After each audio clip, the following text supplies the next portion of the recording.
මෙම වැඩසටහන ඔබ වෙත ගෙනීමේ සාදර අනුග්‍රහය ඩර්ඩන්ස් රෝහල. හදිසි අවස්ථාවකදී 1544 අංකයෙන් අසම සේවාවක් සඳහා ඩර්ටන්ස් හાર્ට් සෙන්ටර් අමතන්න. ගිලන් රථයට ගෙනෙන රෝගියාගේ තත්ත්වය ටෙලිමෙට්‍රි තාක්ෂණයෙන් ඩර්ටන්ස් හෘද පාලන මධ්‍යස්ථානයේ සිටින හෘද රෝග විශේෂිත වෛද්‍යවරුන් නිරීක්ෂණය කරමින් SNN රෝගියාගේ ප්‍රතිකාර ආරම්භයි. කාඩියක් ස්ක්‍රීනින් පැකේජස්, ඇන්ජියෝග්‍රෑම්, ස්ටෙන්ට් පිළිවෙත් සහ හෘද බයිපාස් සැත්කම් සඳහා ඩර්ටන්ස් හાર્ට් සෙන්ටර් දවස පුරා වසර පුරාම විවෘතයි. අසම හදවත් රැකවරණයකට 1544 අංකයෙන් ඩර්ටන්ස් හાર્ට් සෙන්ටර් අමතන්න. අදින් ඇරඹෙන ජාතික සෞඛ්‍ය සතියට සමගාමීව ඩර්ඩන්ස් රෝහල ඔවුන්ගේ විශේෂ දැනුවත් කිරීම වැඩසටහනක් දියත් කරනවා අද පටන්. ඉතින් සඳුදා නුගසෙවණින් විශේෂයෙන්ම හෘද රෝග සම්බන්ධව තිබෙනා වූ නවතම ප්‍රතිකර්ම පිළිබඳව ඔබට දැනුවත් වෙන්න හැකියාව තිබෙනවා ඩර්ඩන්ස් සුවහමුවෙන්.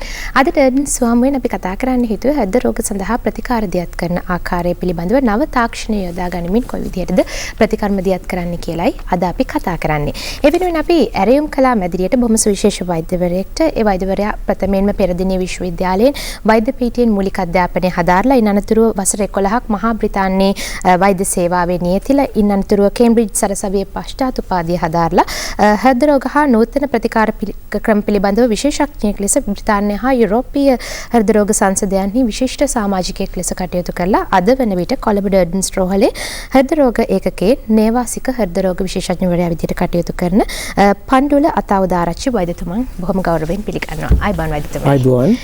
ප්‍රථමයෙන් වෛද්‍යතුමනි දැන් හෘද රෝග පිළිබඳව බොහෝ වැඩසටහන් වලින් අපේ ප්‍රේක්ෂකයෝ දැනුවත් වෙලා ඉන්නවා. කොයි විදිහටද හෘද රෝග සම්බන්ධව තිබෙන මූලික අවබෝධය අපේ රට ඇතුලේ හොඳයි. දැන් හෘද රෝගයක් කියලා සැක ඇති වුණොත් කෙනෙක් මොනවද මුලින්ම කරන්න ඕනේ? අපි එතනින් සාකච්ඡාව ආරම්භ කරමු අද දවසේ. ඔව් හෘදයාබාධයක් කියන්නේ විශේෂයෙන් බොහෝ දෙනෙක් බියවිය යුතු කරුණක්. සැබවින්ම අපේ රටේ සිදුවන මරණ වලින් 12% පමණ කෙලින්ම හෘදයාබාධයන් නිසා සිදුවන මරණ බවට දත්ත තියෙනවා. ඒ වගේම හෘදයාබාධයන් සම්බන්ධ රිස්ක් ෆැක්ටර්ස් එහෙම නැත්නම් අවදානම් තත්ත්ව තවත් 17%ක් පමණ මරණ වලට හේතු වෙන බව තියෙනවා. ඒ අනිවාර්යයෙන්ම පපුවේ කැක්කුමක්, හුස්ම ගැනීමේ අපහසුාවක්, ක්ලාන්ත ගතියක්, හිතන්න බැරි විදිහේ මේ වගේ සිම්ප්ටම්ස් කීපයක් සමග ලෙඩෙක් එනවා නම් හෘදයාබාධයක් ගැන ඉක්මනින්ම සැකයක් තියෙනවා නම් කළ යුතු වඩාත්ම හොඳ දේ තමයි ඉක්මනින්ම ඒ සඳහා ප්‍රතිකාර ලබා ගැනීමට උත්සාහ කිරීම. හෘදයාබාධයක් ඇතිවන්නේ කිරීටක දමනයක් අවහිර වීමෙන්. කිරීට දමනයක් අවහිර වුණොත් අපි ඒක ඉක්මනට ඉවත් කළ යුතුයි. නැත්නම් හෘද මාංශපේශිය විනාශයටපත් වෙනවා. ඉන් පසු ඇති වෙන තත්ත්වයට 25% සමහරු මේ යන්න පුළුවන් ප්‍රතිකාර නොලබ. එහෙම නැත්නම් පසු කාලිනව ඇති වෙන අතුරු ආබාධයන්ට ගොදුරු වෙන්නත් පුළුවන්. අපි බලමු මේ වගේ පුද්ගලයෙක් ප්‍රතිකාර ලබා ගැනීමේ උචිත ස්ථානයකට ආවොත් කරන්න පුළුවන් දේවල් ගැන විස්තර කරන්න අපි මේ ස්ලයිඩ්ස් වල තියෙන විස්තර පොඩ්ඩක් බලමු. අපි දෙවෙනි ස්ලයිඩ් එක පොඩ්ඩක් පෙන්නුවොත්. ඊළඟ එක. ඔව් වෛද්‍යතුමනි අපි කතා කරමු. ඔව් මේ ඩර්ඩන්ස් හෘද රෝග ඒකකයට මේ ළඟදී ආපු මේ හෘදයාබාධයක් කියලා සැක කරපු අවස්ථාවක පුද්ගලෙක් පැමිණි අවස්ථාවක් මේ පෙන්වන්නේ අවුරුදු 41 පුද්ගලෙක් වහාම ECG එකක් කරාම අපිට දැනගන්න පුළුවන් වුණා මේ පුද්ගලයාට හෘදයාබාධයක් තියෙන බව. ඔහු කැතිට රසායනාගාරයට යන්න එකග වුණා. අපි ප්‍රොසීඩියර් කරන අවස්ථාව තමයි පෙන්වන්නේ. අපි වීඩියෝ 1 එක පෙන්නමු. ඔව් ඒ අතරතුර අපි කතා කරමු වෛද්‍යතුමනි.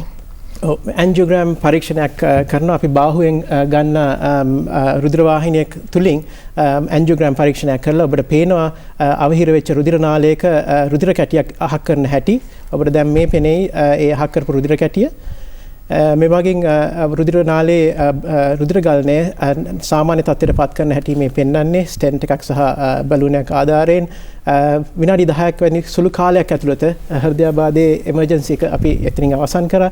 මේ රෝගියා දවස් 2ක් වැනි සුළු කාලයක් ඇතුළත ස්පිරිතාලයෙන් පිට වී ගිහිලා සතියකින් නැවත තමන්ගේ සුපුරුදු රාජකාරී වලට නියත වෙනවා. හොඳ හෘද ක්‍රියාකාරීත්වයක් ඉතිරි වෙලා තියෙනවා. ඉතින් ඒ වගේ ඉක්මනට ප්‍රතිකාර කරොත් අපිට හොඳ සුවයක් ලබා ගන්න අපහසු වෙන්නේ නැහැ. ඔව්. ඒ අතරේ වෛද්‍යතුමනි අපිට තවත් දර්ශන තිබෙනවා මේ ප්‍රශ්නයටම අදාළව අපි දර්ශන දකින්න අතරේ කතා කරමු වෛද්‍යතුමනි. ඔව්.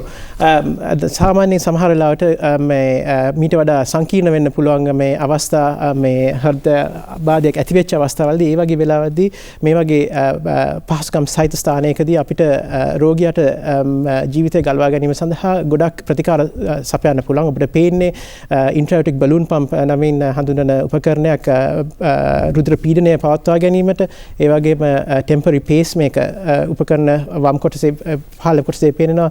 ඒ වගේම ශ්වසනය සම්බන්ධව ඇනස්තටික් සපෝට් කරන්න හැටි උපකරණ ආකාරයත් ඔබට පේනවා මේ දර්ශනවල. වෛද්‍යතුමනි දැන් සංකීර්ණ කිරීටක දමනි ප්‍රශ්නයක් තියෙනවා නම් කෙනෙක්ට ඒ වගේ අවස්ථාවක හෘදයාබාධයක් ඇති වුණොත් ප්‍රතිකාර කරන්න පුළුවන්ද? ඔව් සැබවින්ම ඒ වගේ අවස්ථාවකදී මේ වගේ ප්‍රතිකාර ක්‍රමයකට යොමු වෙන එක ඉතාමත්ම වැදගත්. මොකද අපිට ඇති වෙන මොකක් හෝ සංකීර්ණ ප්‍රශ්නයක් විසඳන්න තියෙන අවස්ථාව වැඩි ඒ වගේ අවස්ථාවකදී. අපි ඊළඟ දර්ශනය පෙන්නුවොත් වීඩියෝ එක පෙන්නුවොත් ඔබට පෙනේවි මේ ප්‍රධාන හෘද ධමනිය අවහිර වීමෙන් ඊටම අසාධ්‍ය තත්ත්වයේ පැමිණි පුද්ගලයෙක් මේ එංගලන්තයේදී මම කරපු ප්‍රතිකාර ක්‍රමයක්. එහිදී මුල් කොටස බ්ලොක් වෙලා තියෙනවා. අපි මේ ඔබට පේනවා ඇති බලූන් පම්පයක් ප්‍රෙෂර් එක තියා ගන්නවා. ඒ අතරතුර හෘදයේ මුල් කොටසේ තියෙන රුධිර නාලයේ අවහිරතාවයේ ස්ටෙන්ට් එකකින් සහ බලූන වලින් අපි ප්‍රතිකාර කරලා ඒ අවහිරතාවය සම්පූර්ණයෙන්ම අහක් කරන මේ වගේ ලෙඩෙක් මේ ස්ථානයකට ආවේ නැත්තම් 99% විතර විශ්වාසයක් තියෙනවා මේ ලෙඩා පැය භාගයක් පැයක් දෙකක් ඇතුළත මිය ආවි කියන එක. නමුත් මේ වගේ ප්‍රතිකාරයකින් අපි ඒ වගේ කෙනෙක්ගේ ජීවිතය ගලවා ගැනීම අපිට පුළුවන් වෙලා තියෙනවා. ඒක ඊටම සාර්ථක සහ අපිට දැන තියෙන හොඳම ප්‍රතිකාර ක්‍රමය. ඔව් වෛද්‍යතුමනි ඒ අතරතුරේ අපිට මේ ආශ්‍රිතවම තවත් දර්ශන කිහිපයක් තිබෙනවා. අපි ඒ දකින අතරේ කතා කරමු කොයි විදිහටද මේ සංකීර්ණ කිරීටක දමනි ප්‍රශ්නයක් තිබිලා හෘදයාබාධයක් ඇති වුණොත් කොයි විදිහටද ප්‍රතිකාර කරන්න කියලා. ඔව් අපි ඊළඟ ස්ලයිඩ් එක බැලුවොත් එතන ඔබට පෙනේවි අලුත් උපකරණ ಜಾති කිරීටක දමනි වල අවහිරතා මගහරවන්න පාවිච්චි කරන උපකරණ ඔබට පේන්නේ රූට් ඇබ්ලේෂන් නමින් හඳුන්වන උපකරණයක් තියෙනවා. අපි වීඩියෝ එක පෙන්නුවොත් මේ අවස්ථාවේ වීඩියෝ ඔබට පෙනේවි මේ කැල්සියම් තැන්පත් වුණු කිරීටක දමනියක් ඇතුළත තියෙන ඒ කැල්සියම් ඉවත් කිරීම සඳහා මෙවැනි දියමන්ති කුඩු කැවූ වේගයෙන් භ්‍රමණය වන ඩ්‍රිල් එකක් මගින් අපිට ඒක අහක් කරන්න පුළුවන්. ඒක තමයි රෝට් ඇබ්ලේෂන් ක්‍රමය කියලා කියන්නේ. ඒ මගින් ස්ටෙන්ට් එකක් කලින් ට්‍රීට් කරන්න බැරි වෙච්ච කෙනෙක්ට අපිට ප්‍රතිකාරයක් ලබා දෙන්න පුළුවන්. අපි මේ ස්ලයිඩ් එකටම ආපහු යමු. ඔබට පෙනේවි ස්ලයිඩ් එකට අපි අපිට පෙනේවි තව ලේසර් කිරණ ලේසර් ශක්තිය යොදා ගැනීමෙන් අපිට රුධිර කැටි සහ කැල්සියම් වාෂ්ප කිරීමට හැකියාව තිබෙනවා.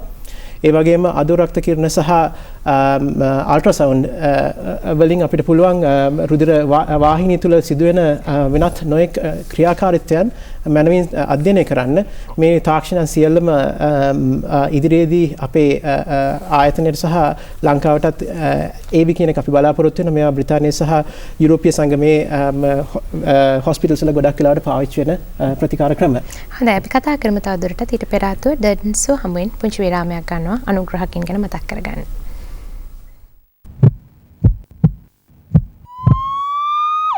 හදිසි අවස්ථාවකදී 1544 අංකයෙන් අසම සම සේවාවක් සඳහා ඩර්ටන්ස් හාර්ට් සෙන්ටර් අමතන්න. ගිලන් රථයට ගෙනෙන රෝගයාගේ තත්ත්වය ටෙලිමෙට්‍රි තාක්ෂණයෙන් ඩර්ටන්ස් හෘද පාලන මධ්‍යස්ථානයේ සිටින හෘද රෝග විශේෂිත වෛද්‍යවරුන් නිරීක්ෂණය කරමින් SNN රෝගයාගේ ප්‍රතිකාර ආරම්භයි. කාඩියක ස්ක්‍රීනින් පැකේජස්, ඇන්ජියෝග්‍රෑම්, ස්ටෙන්ට් පිළිවෙත් සහ හෘද බයිපාස් සැත්කම් සඳහා ඩර්ටන්ස් හාර්ට් සෙන්ටර් දවස පුරා වසර පුරාම විවෘතයි. අසම සම හදවත් රැකවරණයකට 1544 අංකයෙන් ඩර්ටන්ස් හාර්ට් සෙන්ටර් අමතන්න. නැවතත් ඔබ ඩර්ඩන්සෝ හමුව සමගින් අපි කතා කරමින් ඉන්නේ ඔබට හෘද රෝගයක් ඇති වුණොත් නොයසනම් හෘදයාබාධයක් ඇති වුණොත් කොයි විදිහටද ප්‍රතිකාර දියත් කරන්න කියන කාරණය පිළිබඳව වෛද්‍යතුමනි දැන් අපි අහලා තියෙන දෙයක් තමයි දැන් හෘද ආශ්‍රිතව සැත්කම් වලදී ස්ටෙන්ට් භාවිතය පිළිබඳව මේ ස්ටෙන්ට් තාක්ෂණයේ තියෙන නවතම ප්‍රවණතා කොයි වගේද? ඔව් ස්ටෙන්ට් තාක්ෂණය හුඟක් දියුණු වෙලා තියෙනවා මේ අවස්ථාව වෙනකොට. ඇත්තටම ඉස්සර අපි මෙටල් වලින් හදපු ලෝහ වලින් හදපු ස්ටෙන්ට් වල වෙනුවට මේ අවස්ථාවේ අපිට ශරීරය තුළ දියවි යන ස්ටෙන්ට් අපිට ඇවිල්ලා තියෙනවා. අපි ඒවා රූපරාප කීපයකට ඔබට පෙන්වන්නම්. රුධිර වාහිනිය අවුරුදු 2ක් වෙන සුළු කාලය තුළදී පටුවීම අහක් කරලා සාමාන්‍ය තත්ත්වයට පත් කරගන්න පුළුවන් වෙනවා. මේ වගේ තරුණ වයසේ සිටින කෙනෙක්ට හෘදයාබාධයක් තියෙනවා නම් මේ වගේ ස්ටෙන්ට් එකක් උචිත වෙයි. ඒ වගේම සංදිස්ථානයකදී ඇතිවන අවහිරතාවයක් මග හරවන්න අපිට විශේෂ ස්ටෙන්ට් දැන් භාවිතා කරන්න පුළුවන්. ඒ වගේම ස්ටෙම් සෙල්ස් එහෙම නැත්නම් කුඹසයිල වලින් ආස්තරණය කරපු ස්ටෙන්ට් වර්ග තිබෙනවා. ඒ වගේම කලින් ස්ටෙන්ට් වලින් පටු වෙච්ච ස්ථාන ට්‍රීට් කරන්න අපිට මේ ඩ්‍රග් කෝටඩ් බලූන්ස් නමින් හඳුන්වන තාක්ෂණයක් අපිට තියෙනවා. ඒ වගේ සංකීර්ණ හෘද රෝග පිළිසකර කිරීම එච්චර අපහසු දෙයක් නෙමෙයි. ඒ වගේම වෛද්‍යතුමනි දැන් කලින් බයිපාස් සැත්කමක් කරපු කෙනෙක්ට ඉනනතුරුව පසු කාලීනව ඒ වගේ කෙනෙක්ට ඇති වුණොත් රුධිර නාළවල හරි එහෙමත් නැතිනම් හෘද කපාටවල හරි අවහිරවීමක් ඒ අයට ප්‍රතිකාර කොයි විදිහටද දෙයක් කරන්නේ? ඔව් ඇත්තටම ඒක හොඳ ප්‍රශ්නයක්. නැවත ඔපරේෂන් එකට යන එක සමහර වෙලාවට ජීවිතේට අවදානම් තත්ත්වයක් වෙන්න පුළුවන්. ඔබට අපේ රූපරාම වලින් පෙන්වන්නම් ඒ වගේ සිද්ධියක් සිද්ධ වෙච්ච දෙයක්. මේ මන්තත් එංගලන්තේ මම කරපු ප්‍රතිකාරයක්. මෙහිදී පෙන්වන්නේ බැලුන් එෝටික් වැල්ලොටොමි නමින් සංස්ථානික කපාටේ අවහිර වෙච්ච පේෂන්ට් කෙනෙක්ගේ කලින් බයිපාස් ඔපරේෂන් එකක් කරලා බයිපාස් එකත් වැහිලා ගිහිල්ලා ඒ වගේම මේ වැල් එක පටු වෙලා තියෙනවා. ඔබට පේනවා ඇති මේ බැලුනෙන් ඒක නිදහස් කරලා ඊට පස්සේ අපි රුධිරවාහිනී සාමාන්‍ය රුධිරවාහිනී හදලා මේ රෝගියාගේ ජීවිතය බේරාගත්තා. බේරාගන්න පසුව අපි මේ සංස්ථානික කපාටේ නැවත ස්ථාපනය කරන්නේ කොහොමද කියන එක අපි කල්පනා කරා. ඒ වගේම වෛද්‍යතුමනි දැන් කපාටවල යම් ප්‍රශ්නයක් තියෙන රෝගියෙක්ට මේ සැත්කම් කරද්දී හෘදය විවෘත කිරීම අවශ්‍යම කාරණයක්ද? නෑ ඒක අලුත්ම තාක්ෂණය ගැන කතා කරනකොට මේ தත්ත්වය තවදුරටත් අවශ්‍ය වෙන්නේ නැහැ. අපිට පුළුවන් සංස්ථානික කපාට පවා ඉකිලිය ප්‍රදේශයෙන් පටන් ගන්න රුධිර වාහිනියක් හරහා ගිහිල්ලා නැවත ප්‍රකෘතිමත් තත්ත්වයට පත් කරන්න අපි ඔබට දර්ශන වලින් පෙන්වන්නම් මේ වගේ ප්‍රොසීඩර් එකක් කරන හැටි. ඔබට පේන්නේ මේ මම එංගලන්තයේදී කරපු ප්‍රොසීඩර් එක ඇත්ත ඡායාරූප කීපයක්. මෙහිදී සිදුවන්නේ මේ මම කාටුන් චිත්‍රයකින් ඇනිමේෂන් එකකින් මම පෙන්නනවා ඔබට මේ රුධිර කපාටය කොහොමද අපි ස්ථාපනය කරන්න කියන එක.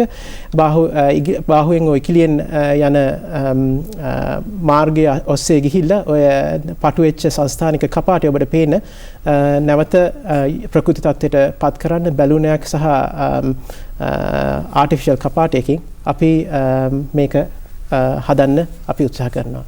හොඳයි. ඔබට මේ ආශ්‍රිත ගැටලු තිබෙනවා නම් ඔබට හැකියාව තිබෙනවා www.derdens.com කියන වෙබ් අඩවියට ඔබේ ගැටලු යොමු කරන්න. ඊට අමතරව Derdens රෝහලට ඔබට කතා කරන්න හැකියාව තිබෙනවා 0111 541 0235 0111 541 0235 කියන දුරකථන අංකයට.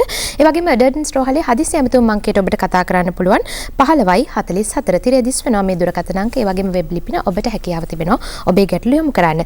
ලබන සතියේදීත් අපි සූදානම් මේ හෘදය ආශ්‍රිත තවත් රෝග තත්ත්වයක් පිළිබඳව කතා කරන්න. ඉතින් ඔබට ලබන සතියේදීත් Derdens සුව හමුවත් එක්ක එකතු වෙන්න පුළුවන්. බොහොම ස්තුතියි වෛද්‍යතුමනි. අපි තවත් දවසක මුණ ගැහෙමු. ආයුබෝවන්.